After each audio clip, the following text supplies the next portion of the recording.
Bonjour à tous et bienvenue à vous sur Médiane TV dans 11 Dito. Je suis très heureuse de vous recevoir et au nom de toute l'équipe, vous êtes les bienvenus. Alors, on va parler de compléments alimentaires. Est-ce que ça sert vraiment à quelque chose? Ensuite, finalement, on prend pas les cours particuliers pour les enfants. Et puis pour finir, la ménopause, oui, l'accompagnement également, mais si c'est au naturel, c'est peut-être encore mieux. On vous en dit tout dans quelques instants sur Médiane TV dans 11 Dito.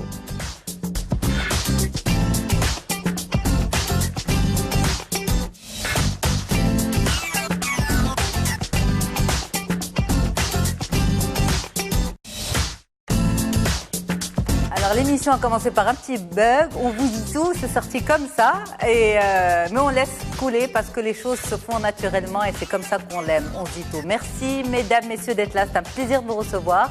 Je suis très heureuse de recevoir mes invités pour vous, à commencer par vous Khadija Jaouane, marhaba.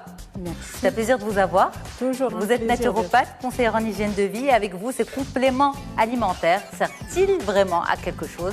Eh bien, nous allons en parler dans un petit moment. Ensuite, Merim Zaim, finalement, pour ou contre les cours particuliers, vous êtes coach scolaire, vous êtes également directrice pédagogique au sein d'un établissement et d'un groupe scolaire.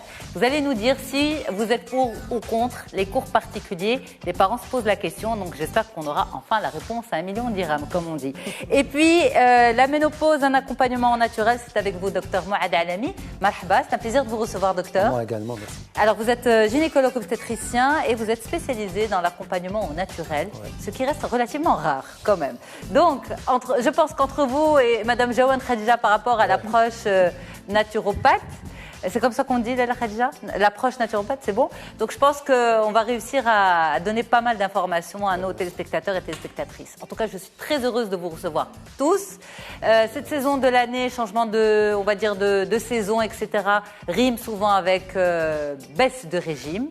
Et on se rue vers les compléments alimentaires. Alors, est-ce qu'ils ont véritablement leur place? On en parle avec vous, Madame Khadija Jaouane, et c'est tout de suite.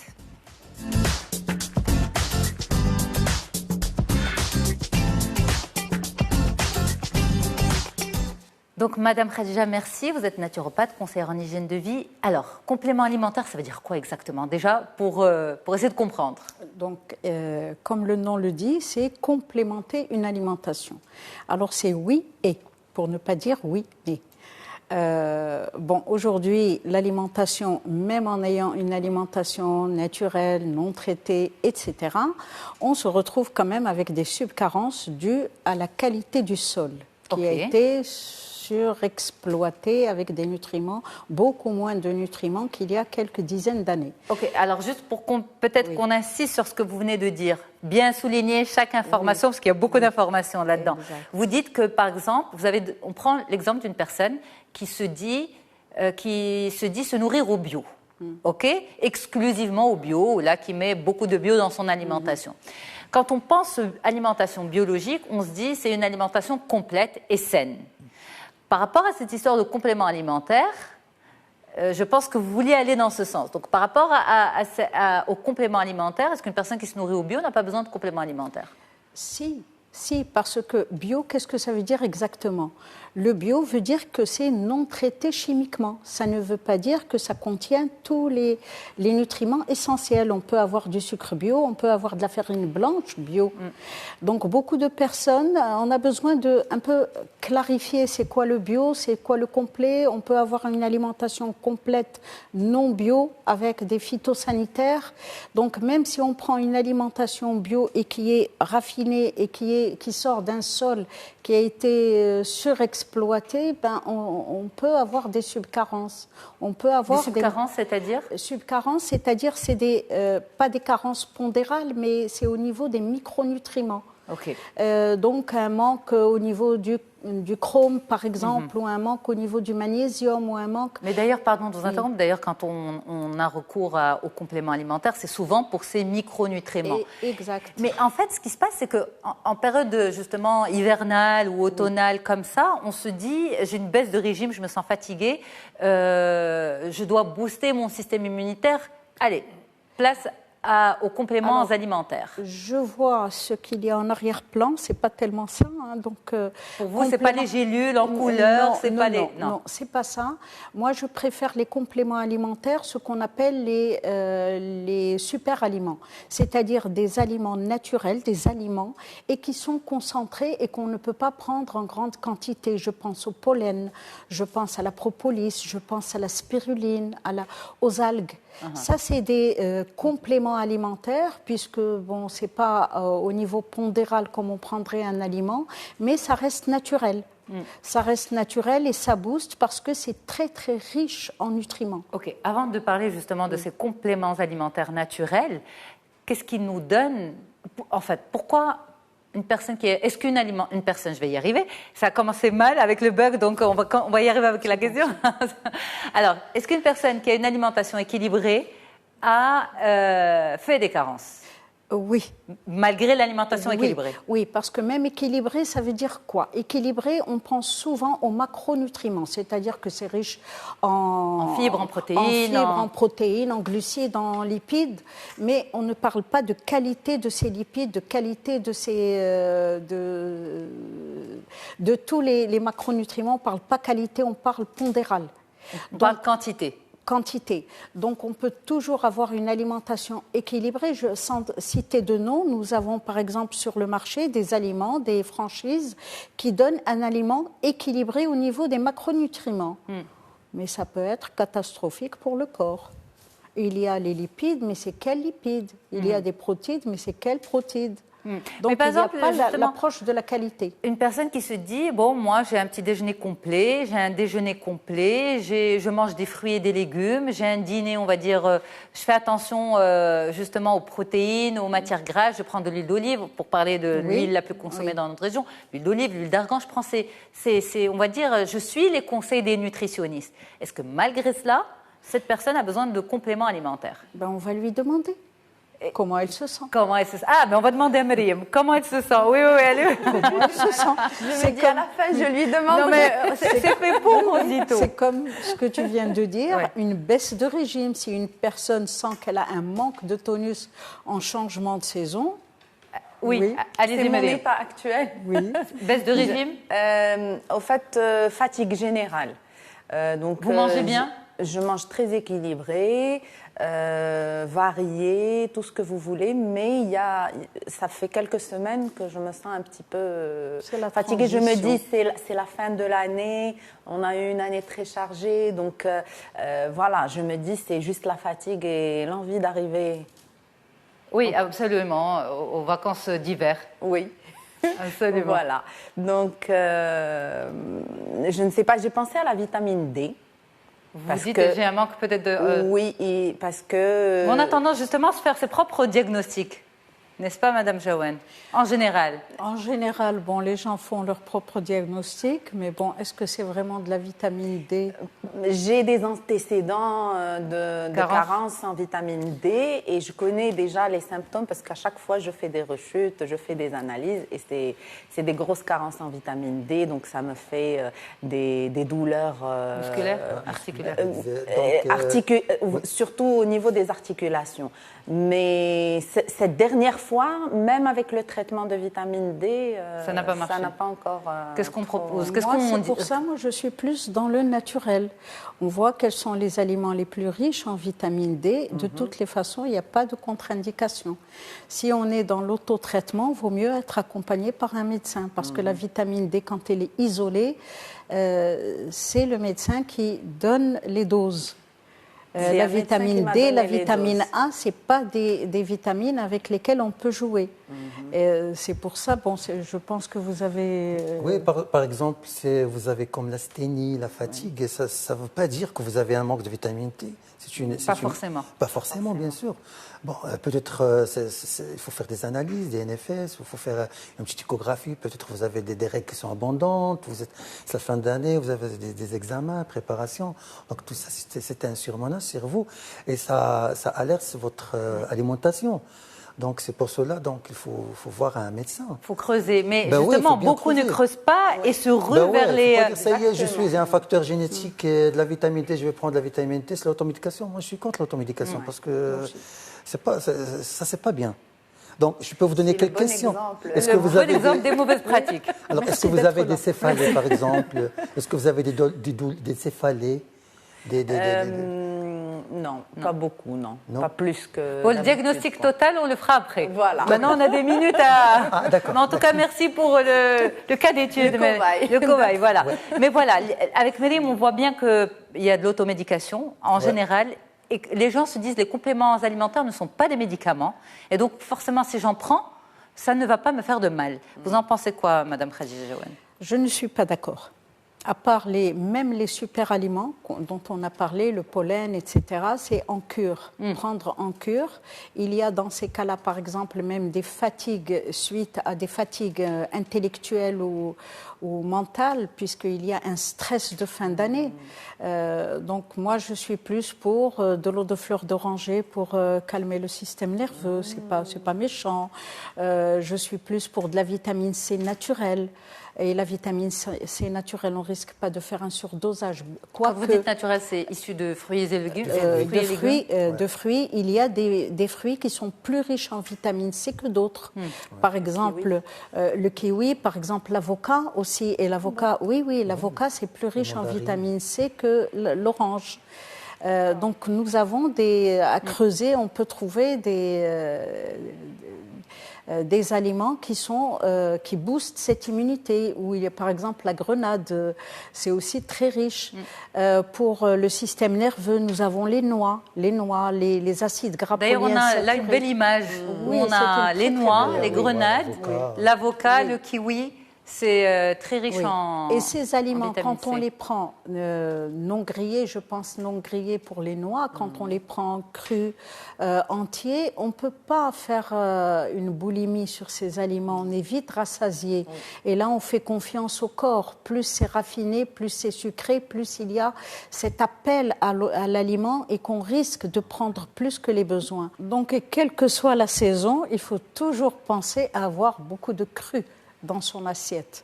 Parce que les aliments crus nous donnent non seulement les vitamines, mais aussi les enzymes, à part les macronutriments. En général, dès qu'il commence à faire froid, les gens occultent les crudités et ça donne une fatigue. Les agrumes, c'est le moment. Et les agrumes, il faut juste les consommer loin des repas, avant les repas, comme toujours. Le jus d'orange au petit déjeuner? Pas de jus d'orange. Entier, le fruit entier. C'est le fruit entier qu'il faut bien mastiquer. Sinon, ça donne des flatulences, ça donne des ballonnements. Et les gens ne savent pas en général à quoi c'est dû. Mon alimentation, elle est naturelle. Je prends du jus d'orange et du pain complet. Jus d'orange, pain complet. Bonjour les ballonnements. Ok. Alors, on a les questions des téléspectateurs. Merci de remettre en question nos habitudes alimentaires, Lalla Khadija. Alors, question des téléspectateurs. Madiha vous dit, à chaque changement de saison, je fais une cure de gelée royale bio et je me sens mieux. Véritable effet ou effet placebo? Véritable effet. Ça marche? Ça marche. Et c'est en voie sublinguale, sous la langue.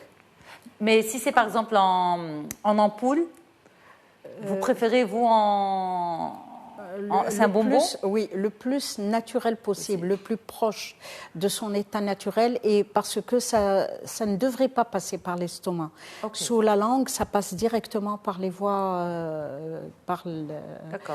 les voies vasculaires, et ça passe directement dans la voie sanguine. Mais ça se vend en comprimé comme ça? Ça se vend en petits comprimés ou en gelée. En gelée très acide d'ailleurs, et avec un petit contenant et à mettre sous la langue. Mais c'est un véritable effet. Alors la propolis, est-ce que c'est pas condensé? Est-ce que c'est pas très fort pour l'organisme parce que c'est des petits granules jaunes? La propolis ou le pollen? Le pollen, pardon. Parce le que pollen. Les trois sont des produits de la ruche. De la ruche, absolument. Oui. Le pollen, c'est les petites graines jaunes. Oui. Est-ce qu'il y a, on va dire, est-ce qu'il y a une quantité à ne pas dépasser par jour? Est-ce qu'il y a des risques d'allergie? Des risques d'allergie, non, justement, parce que le pollen, quand ça donne de l'allergie, c'est en voie respiratoire. C'est le pollen dans l'air. Mais là, c'est du pollen à manger. Ça donne de l'allergie psychologique. C'est-à-dire que les personnes qui font de l'allergie au pollen, dès qu'ils voient pollen, ils font une réaction avant de prendre. Mais quand on leur dit rien, ils prennent le pollen, ils n'ont rien. Ok, Myriam. Mais quels sont exactement les bienfaits de... Parce que c'est vrai que maintenant, c'est une tendance, c'est vraiment une mode, gelée royale, pollen, je ne sais pas quoi. Mais sincèrement, moi, je me retrouve dans des magasins, voilà, devant l'étalage, et je ne sais pas quoi prendre et pourquoi. À quoi sert chaque... Il y a déjà les 3 produits de la ruche, c'est-à-dire plus le miel. Il y a la propolis. La propolis, c'est le plus fort... c'est le produit qui a le plus fort effet antibiotique dans le naturel. D'accord. Donc, tout le monde prend des antibiotiques, personne ne se pose la question. Alors, la propolis, ça n'a pas d'effet secondaire. Okay. La propolis, ça ressemble à quoi? Ça ressemble à l'état brut de la résine marron qui a une texture de chewing-gum. C'est ça. C'est ça la propolis. C'est ça la propolis, et ça n'a pas été valorisé au Maroc, d'ailleurs même... En dirigeant, on appelle ça... L'akbar. L'akbar. L'akbar. En arabe classique aussi, l'akbar. Oui. C'est une couche noirâtre, marron noir, à l'intérieur des ruches. Et souvent, les apiculteurs ici, ils enlèvent au couteau et ils jettent. Ça n'a été valorisé que très... Enfin, dernièrement, quoi. Donc, en tant qu'antibiotique naturel. Enfin, on ne peut pas dire antibiotique. On dit c'est un produit à effet antibiotique. À effet antibiotique. Mais comme disait Madame, Madame Khadija Johan, on se retrouve devant propolis, gelée royale ou pollen. On prend quoi, les 3? C'est pas les mêmes choses. C'est pas les mêmes effets. Le pollen, c'est un complément alimentaire et qui est absolument complet dans sa composition. C'est à partir de là que l'abeille fabrique le miel. Donc, le pollen, on peut le donner à des enfants, on peut le donner à la femme en ménopause, on peut le donner à la femme enceinte. Tout le monde peut le prendre. Et les sportifs, et pour la musculation, et pour couper l'appétit, et donc pour prendre du poids ou perdre du poids. On va faire une émission entière pour le pollen. Oui, le pollen. Non, mais on peut pas faire la gelée royale. On fait l'impasse sur le sujet, sur les cours particuliers? Non, ok. La Khadija, je ne veux pas vous interrompre. Si c'est possible, en un mot pour ne pas frustrer Myriam pour les réponses, et en même temps lui permettre de faire des cures. D'accord. Pas toute l'année, des cures, des 3. Ok. Rapidement, on a une adulte. Enfants et adultes, ok. Dernière question, je pense qu'elle vous concerne également, docteur. Vous avez Maha qui dit « Enceinte, on m'a conseillé des compléments alimentaires, qu'en pensez-vous » Vous en pensez quoi? Elle est enceinte, on lui a conseillé des compléments alimentaires. Est-ce que la femme enceinte a besoin de compléments alimentaires? Bien sûr, parce que, premièrement, pourquoi la femme, surtout la femme marocaine? Je dis pourquoi? Parce que en Europe, en Amérique, la femme, avant d'être tombée enceinte, elle consulte le médecin. Il y a une préparation. Oui, il donne le bilan. Il voit le niveau de l'hémoglobine, des globules rouges. Donc c'est pour cela. Mais ici au Maroc, on tombe enceinte sans consultation. On vient après qu'on a un problème d'anémie, tachycardie. Donc je crois qu'il faut prendre les compléments alimentaires, mais il faut faire attention. Le premier trimestre, il ne faut pas prendre les vitamines, les polyvitamines qui contiennent les vitamines A, parce qu'ils peuvent faire des anomalies congénitales. Donc il faut consulter son médecin pour les compléments. Ils peuvent le commencer à partir du 2e trimestre. Mais il vaut mieux consulter le médecin pour avoir, on va dire, l'ordonnance parfaite. Merci beaucoup. C'est un plaisir, Madame Khadija Johan, de vous recevoir et justement d'avoir suscité autant d'intérêt sur le plateau, et j'imagine chez nos téléspectateurs également par rapport à ce sujet de compléments alimentaires. C'est la saison.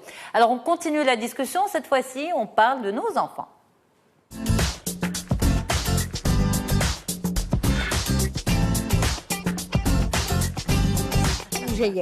Ça continue justement même pendant la virgule. Nous, on continue à parler ici. Myriam Zaïm, merci infiniment d'être là. Avec vos questions, avec votre savoir également que vous allez nous offrir à présent. Finalement, on prend ou pas les cours particuliers? Vous êtes coach scolaire et responsable pédagogique. Alors dites-nous, les parents se posent la question, on prend ou pas? Ma réponse magique, c'est ça dépend. Ça dépend de Ça dépend de l'âge de l'enfant, ça dépend des besoins.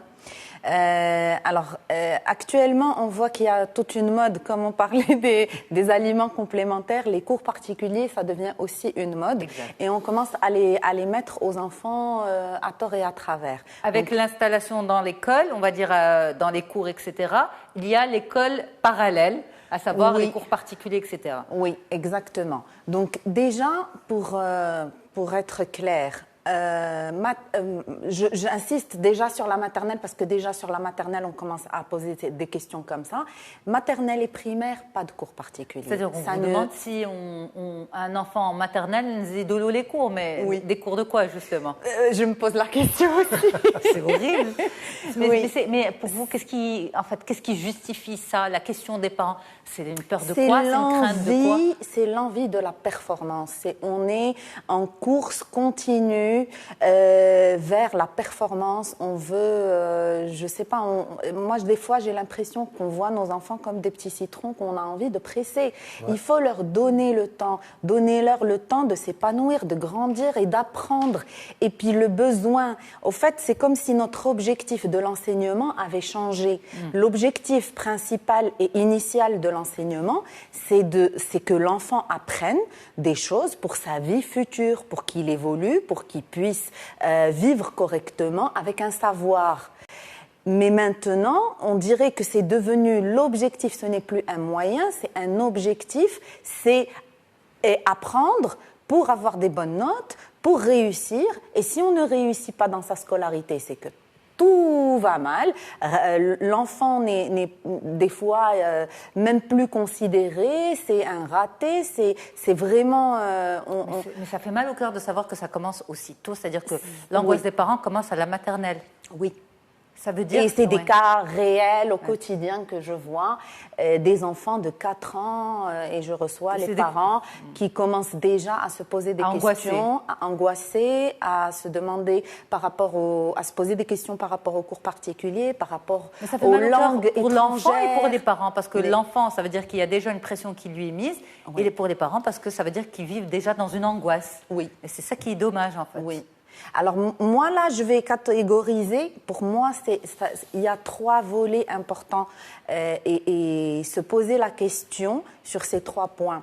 Parce que si je vois que mon enfant, ou si j'estime moi en tant que parent que mon enfant a besoin de cours particuliers, et là je parle primaire, parce qu'on verra par la suite collège et lycée comment ça se passe, mais au niveau du primaire, si j'estime en tant que parent que mes enfants ou mon enfant a besoin de cours particuliers, pour moi, il y a 3 possibilités.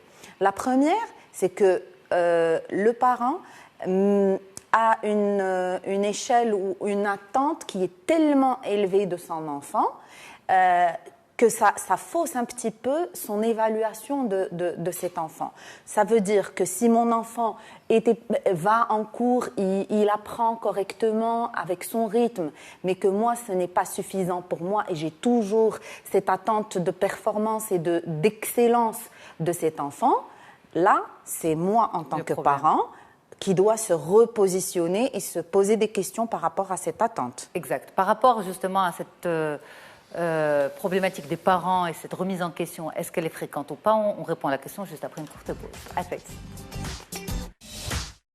Merci infiniment d'être avec nous sur le plateau d'On se dit tout sur Média TV. Alors, on a parlé de ce changement de saison et des compléments alimentaires. On parlera tout à l'heure de la ménopause et d'une prise en charge au naturel.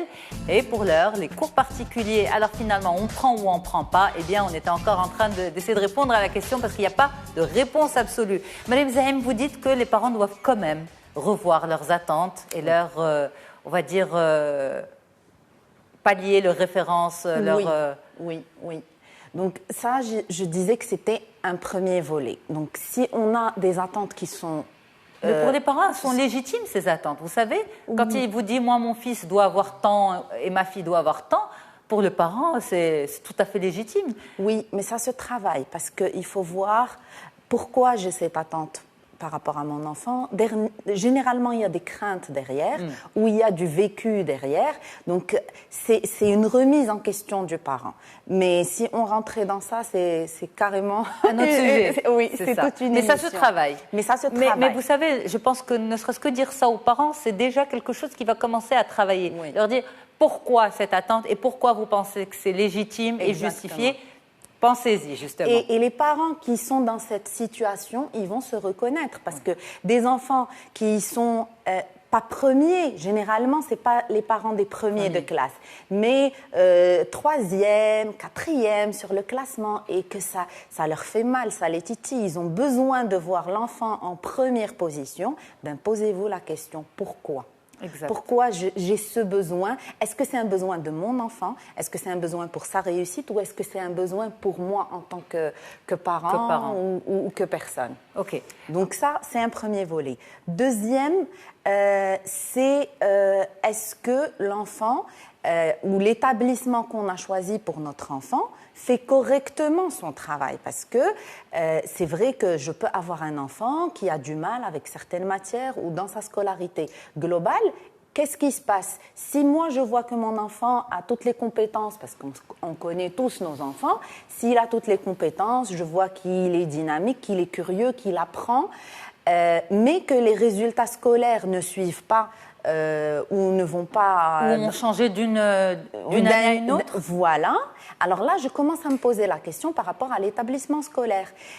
On peut s'adresser à l'administration, on peut voir est-ce que c'est un problème au niveau du programme, est-ce que c'est un problème au niveau de l'enseignant qui l'a pendant cette année, est-ce que c'est la relation entre l'enseignant et l'enfant. Donc là, on devrait creuser un peu plus dans le côté de l'établissement scolaire. Mais pas aller vers les cours particuliers. Non, pas en premier lieu. Pas en premier lieu. Ça, c'est vraiment le dernier recours qu'on a, c'est les cours particuliers. Ok.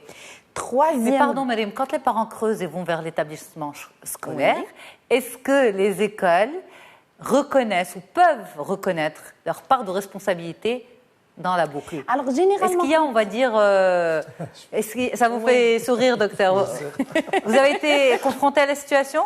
Bien sûr, oui. En tant que parent, en tant que papa? Oui, parce que je crois avec ce programme qui ont maintenant les élèves, avec 2 cartables, avec le temps. Alors, le professeur, même s'il n'a pas le temps d'expliquer aux enfants les matières, donc je crois que les cours, ce sont indispensables. Les cours particuliers? Ben oui, bien sûr, parce que... Alors, le débat. On rentrerait dans le choix du système qu'on prend pour nos enfants. Parce qu'il y a des systèmes où les enfants n'ont pas besoin de 2 cartables. Il y a des systèmes... Le problème chez nous, c'est qu'on a un système qui allie deux approches de pédagogie. 2 approches, oui, 2 pédagogies et carrément qui unit 2 systèmes entiers. Parce qu'on a le système marocain pur, et là je parle du bilingue, et on a généralement maintenant dans toutes les écoles bilingues qui se respectent, on prend le privé, on prend tout le programme français et on demande à cet enfant d'être parfait dans 2 systèmes à la fois. Ce n'est pas les enfants français, ils n'ont que le système français. Ils ont toutes les matières. C'est un seul système et ils arrivent à réussir. Mais maintenant, les écoles françaises, elles ont l'arabe. Oui, mais c'est l'arabe en tant que langue, mais pas en tant que système. Nous, ce qu'on fait, c'est les maths en arabe, les maths en français, l'histoire ou les sciences en arabe, les sciences en français, la langue, complètement... avec toutes ces rubriques des 2 côtés. Avec le problème soulevé par le docteur Alami, justement, avec un programme pareil, est-ce qu'on peut encore faire l'impasse sur le prof particulier? Est-ce que le prof particulier devient un luxe? Moi, je trouve qu'avec un système pareil, c'est un suicide de rajouter des cours particuliers le soir. Parce que l'enfant est exténué. Il a tout un programme la matinée et tout un programme le soir et il termine à 17h ou à 17h30 et on enchaîne encore avec 2 heures. C'est des enfants légumes qui sont dans les cours particuliers. Moi, j'ai vécu ça, je me rappelle. Mais attention, encore, il y a les activités sportives, il y a la musique. Oui. On veut que nos enfants être des génies, des musiciens, des sportifs. On veut tout. C'est pour ça que je dis... C'est très difficile à cette époque-là. Exactement. C'est pour ça que je dis il faut qu'on revoie, nous, nos attentes par rapport à nos enfants. On veut qu'ils excellent sur tous les niveaux, qu'ils soient bons dans toutes les matières, qu'ils fassent des activités. Oui, mais pardon, Marim, le système... Mais ce n'est pas les parents, c'est le système qui est devenu comme ça. Le système impose. Alors finalement, en tant que parent, qu'est-ce qu'on fait? On devient laxiste parce que justement on veut le bonheur de nos enfants, mais c'est le système qui l'impose. Je rebondis sur le bonheur de nos enfants. Bien sûr, Madame Jaouane, le bonheur des enfants, très bien, mais il y a aussi, d'une manière ou d'une autre, un système qui impose une certaine compétitivité. Est-ce qu'on fait abstraction de la compétitivité? Je pense que ça reste quand même un choix. C'est tout de même un choix. Il y a des écoles qui font du bilingue et qui arrivent à avoir un système équilibré. C'est des choix pédagogiques. Donc, mais malheureusement, pourquoi ça ne pourrait pas être le système public? Finalement, je ne sais pas si vous vous rendez compte. C'est tout un débat politique. Oui, c'est ça. Je ne sais pas si vous vous rendez compte, mais on est en train de parler de l'éducation. Il y a encore un autre problème. Oui. Maintenant, les parents travaillent, la maman travaille. Avant, la maman ne travaille pas, elle peut aider son enfant pour faire des exercices. Oui, mais ce n'est pas la maîtresse. Mais quand même. Mais ça, c'était le grand débat. Je déconseille, limite, je déconseille ça. Madame Khadija Jaouana, un petit mot là-dessus. En tant que professionnelle et que maman d'expérience. Oui, donc en tant que professionnelle et maman. Donc moi, c'est simple, pas de cours particuliers. Sinon, c'est l'enfant qui commence à faire le pitre en classe parce que cet enfant a besoin de s'amuser, a besoin de se déconnecter. Et quand il arrive en classe et qu'il sait qu'en rentrant chez lui, il va avoir la corvée, ben c'est là qu'il va se détendre. Et à l'école, parce qu'il n'y a pas la surveillance des parents. Non, c'est juste que son cerveau, il faut qu'il décompresse. C'est physiologique. Oui. Donc, un enfant qui est accompagné dans la compétitivité, bon, je suis maman, j'ai été maman, maintenant ils sont partis, ils ont grandi, mais j'ai toujours été contre les cours particuliers en tant que maman. Et quand ils ne comprennent pas, quand c'est difficile, ils ont à comprendre en classe, et quand ils font leurs devoirs, s'ils ne comprennent pas, ils reviennent vers nous. Okay. Mais je suis jamais là à... j'entends des mamans, je fais les devoirs avec mes enfants. Mais pourquoi vous les faites, vous, les devoirs? C'est pas votre devoir. C'est elles qui les font, les devoirs. C'est les parents qui répondent à la place de leurs enfants. Je suis là parce que mon fils a un je examen. Je dis pas ça, mais il faut seulement les encadrer. Oui, il faut les encadrer et les laisser apprendre de leurs erreurs. Être là. Oui. Ils savent que quand ils ont besoin, ils sont... Par exemple, quand je trouve mes enfants, ils ont des mauvaises notes en maths, par exemple. Ça vous énerve, docteur? Mais bien sûr. Bien sûr, je ne dis pas le contraire. Moi, non. Toi, non. Bravo. Moi, non. Qu'est-ce qui vous énerve? C'est la note ou c'est le fait qu'il n'y ait pas eu, on va dire, de... Ce qu'on disait l'autre jour aussi à la radio, l'effort, c'est l'effort. Si l'effort a été fait, mais qu'en face le résultat n'a pas suivi, est-ce que vous n'êtes pas quand même fier en tant que papa de l'effort? Non, parce que... Ce qui compte, c'est la note. Non, c'est comme tous les parents. On fait des efforts avec nos enfants. Beaucoup de parents. On fait des efforts, on donne des cours de soutien. Après... Il y a pas on trouve des matières qui ne sont pas... Maintenant, on se retrouve face à ce discours-là. On paie les... Moi, je reçois tout le temps les parents qui me disent ça. On paie l'école. Je crois que ce n'est pas pour rien que vous êtes avec nous aujourd'hui, docteur. C'est une thérapie. C'est une thérapie. Ouais. On paie l'école, on paie les cours particuliers, on paie les activités, on fait ceci. Donc, nous, notre rôle de parents, il est fait. Non. Je suis désolée de dire ça, je suis désolée de décevoir beaucoup de parents. Ce n'est pas ça le rôle de parent. Ce n'est pas juste de payer des choses. C'est de comprendre l'enfant et d'accompagner l'enfant dans ses besoins. Et nos enfants ne sont pas pareils. On peut avoir 6 enfants, c'est 6 caractères différents, c'est 6 besoins différents, c'est 6 manières d'apprendre différentes. Donc, c'est à nous de nous adapter à nos enfants. Convaincu ou pas? Je ne vais pas rentrer dans un débat parce que nous étions éduqués d'une autre façon. C'était une autre époque. On a réussi à... Vos parents n'avaient pas les mêmes attentes. Je pense que... Mon père était instituteur. Mes parents aussi sont dans l'enseignement. Je me rappelle une fois, il m'a montré l'heure. 1 heure, 2 heures, il m'a commencé à en prendre. Moi, je regardais de la télé, il a pris l'heure, il a jeté sur moi. C'était la dernière fois qu'il m'a aidé à un soutien. En fait, le but de cette émission, docteur, merci d'être là justement, c'est de pousser les parents aussi à une forme de remise en question. Oui. Donc on espère vraiment, on n'est pas en train de dire qu'il y a une bonne manière d'éduquer, une autre ou une moins bonne, mais voilà, on est au XXIe siècle, les choses ont évolué. Et ce qu'on essaye à travers la présence de tous ces experts, c'est de profiter de leurs expériences sur le terrain pour amener la remise en question et notamment éviter qu'on se retrouve plus tard avec des adultes en stress constant, en dépression nerveuse, Qu'est-ce qui fait qu'aujourd'hui, on a tout ce coaching qui fleurit, tout ce besoin de développement personnel? Parce qu'il y a une attente et il y a un besoin. Et ce besoin a été créé peut-être par l'éducation. Vous avez dit que les adultes, ils tombent en stress. Moi, je dis les enfants, maintenant, ils sont en stress. Mais justement, quand on leur met la pression. Mais à cause de quoi? Non, mais à cause de quoi? À cause du programme, pardon. À cause Et des programmes. C'est qui choisit le programme? C'est le ministère de l'Éducation, je ne vais pas rentrer dans ça. Non, ce n'est pas le ministère. Le ministère fait son travail, mais nous, en tant que parents, on doit se poser les questions et choisir pour nos enfants. Dans quel système j'ai envie qu'ils grandissent et comment? Alors, si l'enfant il a les mathématiques en arabe, en français, c'est la géographie, il a l'anglais, il a l'espagnol, il a le français, et il est encore jeune. Alors comment son enfant il va arriver à avoir des bonnes notes dans toutes ces matières-là? C'est justement ce qu'on disait. Alors, si vous permettez, gestion de temps importante, on doit parler de ménopause dans un petit moment.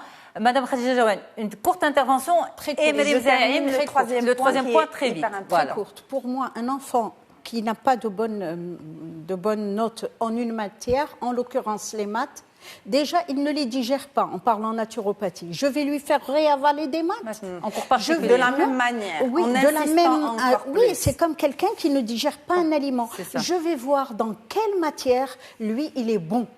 Et c'est ça l'intérêt des intelligences multiples dont on parle aujourd'hui. Mariam Zaïm, le mot de la fin par rapport à ce sujet. Alors, troisième point, et pour moi, il est très important, c'est l'état psychologique de mon enfant. Si cet enfant, bon, madame l'a présenté en tant que digestion, mais pour moi, si un enfant fait a une réticence par rapport à une matière ou par rapport à plusieurs matières ou fait un blocage au niveau de sa scolarité, et que l'école est bonne et que moi, je n'ai pas des attentes surdimensionnées par rapport à ces résultats. C'est une difficulté personnelle. Alors là, je me pose la question, qu'est-ce qui cloche, qu'est-ce qu'il y a derrière?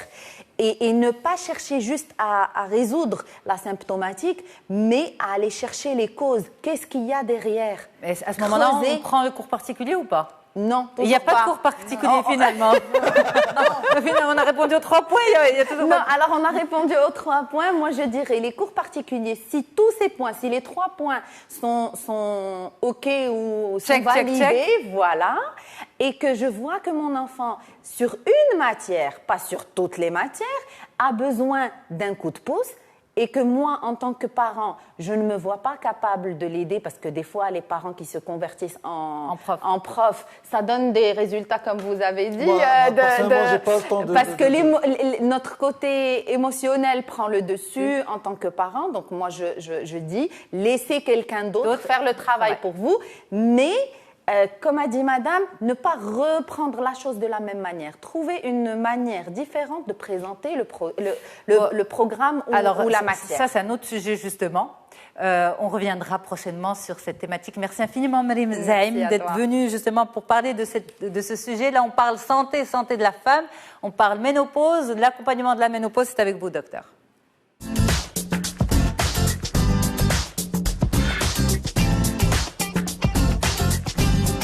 Qu'est-ce que vous dites, docteur? On refait une autre émission, vous n'êtes pas d'accord? Parce que je ne suis pas d'accord. Le programme est chargé. On doit parler de ménopause. On peut continuer le débat en off. On le filme et on le passera sur les réseaux. La femme ménopausée, comment elle va arriver avec ses enfants? Exactement, avec tout ce stress. Bon, si vous permettez, docteur Mohamed Alemi, vous êtes gynécologue obstétricien. Oui. Et avec vous, l'accompagnement de la ménopause, mais oui, à travers des traitements, avec des traitements naturels, un accompagnement naturel. Lorsqu'on parle d'accompagnement naturel, est-ce qu'on parle de traitement naturel ou pas? Est-ce que c'est un traitement? Donc, avant tout, je donne un petit rappel. C'est quoi la ménopause? La ménopause, ce n'est pas une maladie.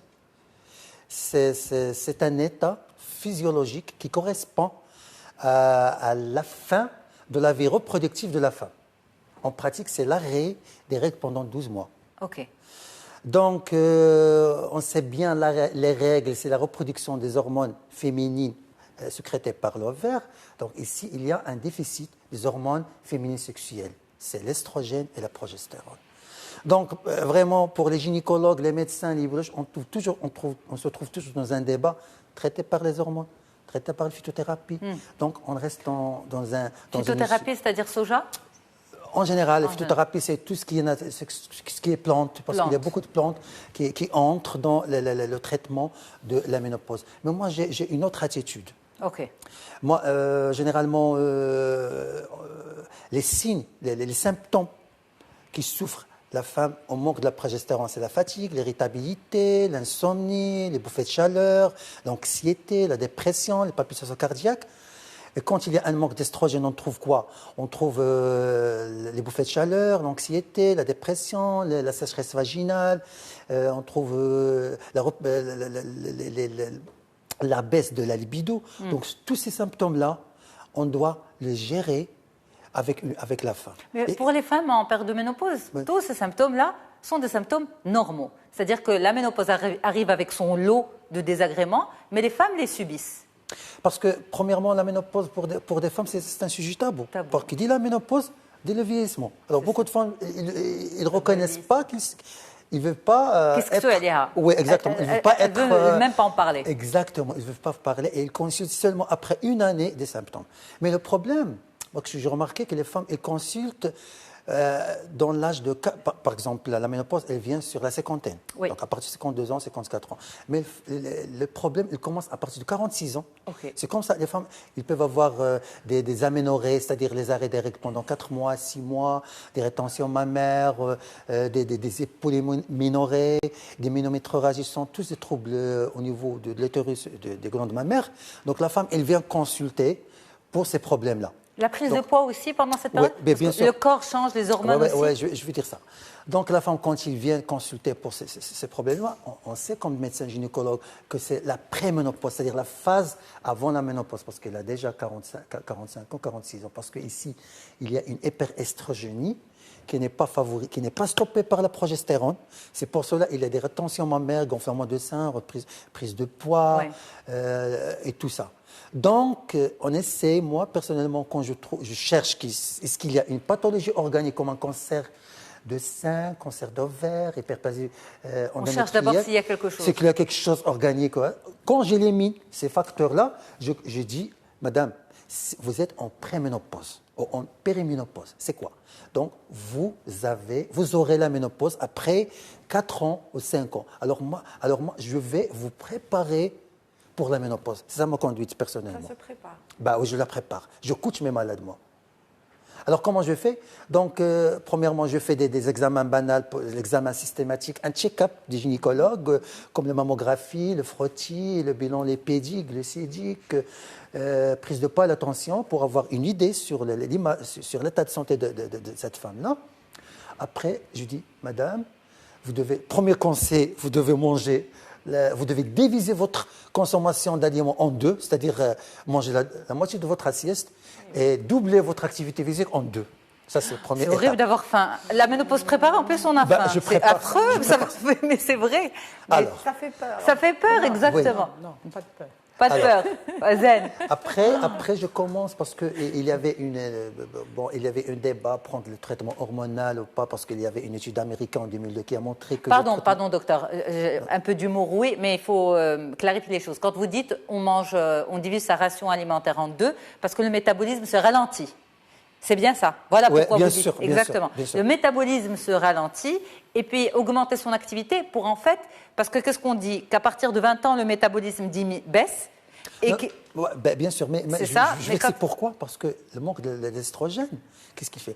Il fait augmenter le poids, il augmente le niveau de mauvais cholestérol, il augmente les triglycérides. Donc, on peut avoir un diabète type 2. Donc, on la prépare. Donc, il va avoir... C'est pas extrême, manger divisé par 2 et faire le sport doublement? C'est une façon de parler. Je prépare psychiquement la dame à ça. Parce que je dis, si tu vas pas respecter ces choses-là, tu auras le cholestérol, tu auras la glycémie, tu auras le diabète, tu auras les maladies cardiovasculaires, après tu auras l'ostéoporose. Donc, tous ces symptômes-là, ils t'attendent après 4 ans ou 5 ans. Alors, madame, on doit vous préparer à ça. Vous comprenez? Oui. Alors, ensuite, moi, personnellement, qu'est-ce que je dis? Moi, je me concentre sur l'activité physique. Okay. L'activité physique, elle rentre dans 3 étapes. La première étape, c'est une activité physique où il y a la transpiration et la sudation. Donc, il doit faire de la cardio. La cardio. Deuxièmement, l'activité physique qui rentre dans le renforcement musculaire. Pour éviter la fonte musculaire. Le renforcement musculaire, c'est très bénéfique. Premièrement, il y a le gonflement des muscles. Alors, il consomme beaucoup de gras. Et il y a l'entraînement des tendons et de l'os. Donc, on prépare la femme pour que ne pas tomber, pour ne pas avoir de fragilisation des os. Il ne pourra pas avoir l'ostéoporose. Et troisièmement, l'activité physique de souplesse. Vous savez, la souplesse, il y a les exercices où on fait les... Mais en fait, on doit arrêter de travailler et avoir une journée et préparer sa ménopause. Ça, on peut la faire dans 1 heure. Oui. Dans 1 heure, bon, je l'envoie des coachs de la salle de sport. J'ai des contacts avec eux, je donne le programme, ils commencent à travailler avec ces femmes-là. Ça donne quel résultat, docteur? Très bon résultat. Donc en fait, avec le sport, on peut accompagner la ménopause ou en parallèle, il y a aussi un traitement, des plans? Rien du tout pour vous. Rien, je dis pourquoi. Pourquoi. Alors, quand la femme elle fait des activités physiques, premièrement, on a dit les symptômes de manque de progestérone et des oestrogènes, c'est quoi? La dépression, l'anxiété. La femme, elle déprime. Surtout la femme actuelle, elle travaille en dehors, elle rentre à la maison, elle trouve des enfants, elle fait le ménage. Et le soir, le monsieur, il attend pour le devoir conjugal. Donc la femme, il est devenu c'est un robot. Alors, avec les symptômes de la ménopause et toute cette anxiété et dépression, le sport, qu'est-ce qu'il fait? Il fait libérer la dopamine. La dopamine, c'est quoi? Il libère l'endomorphine. C'est quoi l'endomorphine? C'est l'hormone de bonheur. C'est l'hormone de bonne humeur. La femme, il se sent...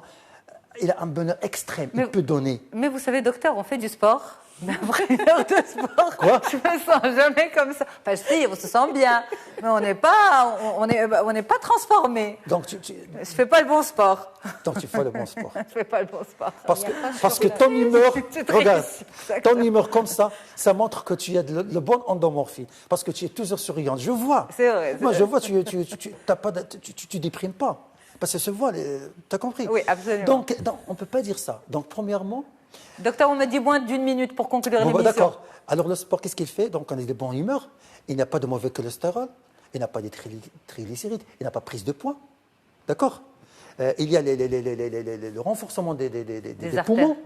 Et la libération des toxines par le foie. Donc, il n'y a pas l'hypertension. Donc, voilà les effets du sport. Bon, c'est vrai. Alors, donc, on accompagne la femme comme ça. Après, je passe vers l'alimentation. L'alimentation, bien sûr, il faut éliminer tous les viandes rouges, toutes les fritures. On se concentre sur la nature